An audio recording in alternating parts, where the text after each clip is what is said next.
I would rather a stock or a business first and not even know the price.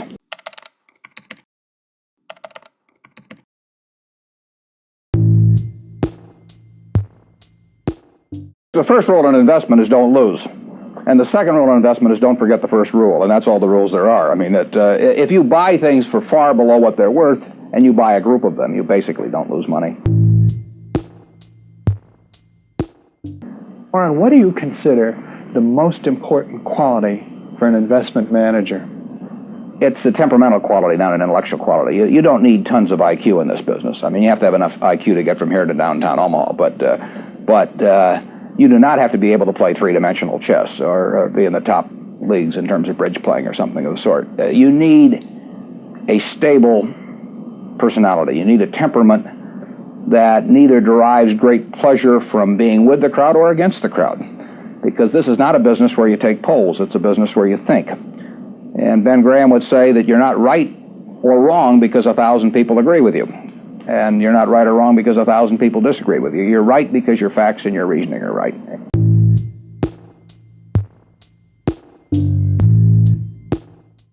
Warren, what do you do that's different than 90% of the money managers who are in the market? Certainly most of the professional investors focus on what the stock is likely to do in the next year or two, and they have all kinds of arcane methods of approaching that, but they do not really think of themselves as owning a piece of a business.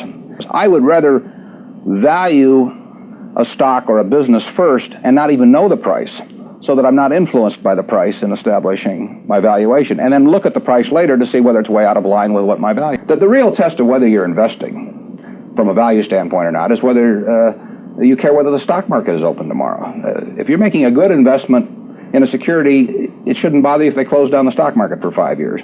All the ticker tells me is the price. Yeah. And I can look at the price occasionally to see whether the price is outlandishly cheap or outlandishly high. But prices don't tell me anything about a business. Business figures themselves tell me something about a business, but the price of a stock doesn't tell me anything about a business. How can you stay away from Wall Street? Well, if I were on Wall Street, I'd probably be a lot poorer.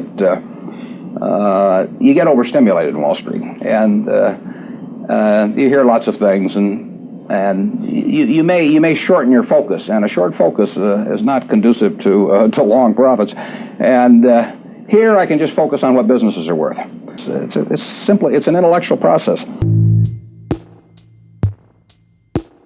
What is the intellectual process? The intellectual process is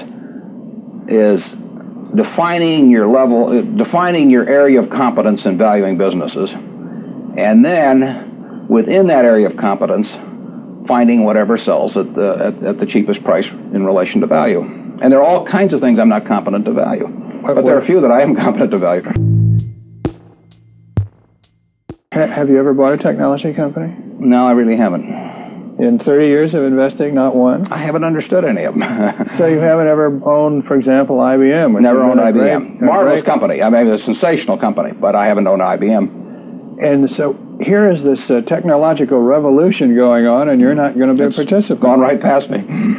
Is that all right with you? It's okay with me. I don't have to make money in every game. I mean, I don't know what cocoa beans are going to do.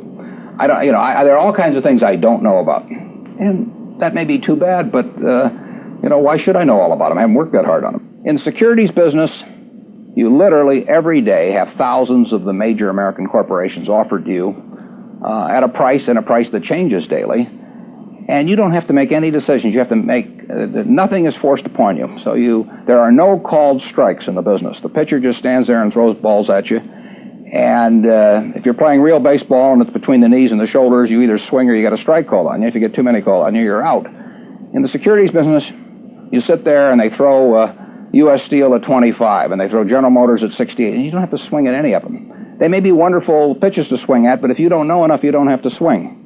And you can sit there and watch thousands of pitches, and finally you get one right there where you want it, something that you understand, and then you swing. And so you might not swing for 6 months. You might not swing for 2 years. Isn't that boring? It would bore most people, and certainly boredom is is a problem with most professional money managers. If they try to sit out an inning or two, not only do they get somewhat antsy, but their clients start yelling, "Swing, you bum!" From the stands, and that's very tough for people to do. Warren, your approach seems so simple. Why doesn't everybody do it? Well, I think partly because it is so simple. And the data's there. So they focus on whether if you buy stocks on Tuesday and sell them on Friday, you're better off, or if you buy them in election years and sell them in other years, you're better off, or if you buy small companies. There are all these variables because the data are there. And they've learned how to manipulate data. And as a friend of mine says, to a man with a hammer, everything looks like a nail. And once you have these skills, you just are dying to utilize them in some way. But they aren't important. If I were being asked to participate in a business opportunity, would it make any difference to me whether I bought it on a Tuesday or a Saturday or an election year or something? It's not what a businessman thinks about in buying businesses. So why think about it when buying stocks? Because stocks are just pieces of businesses. Why think about it when buying stocks? Because stocks are just pieces of businesses.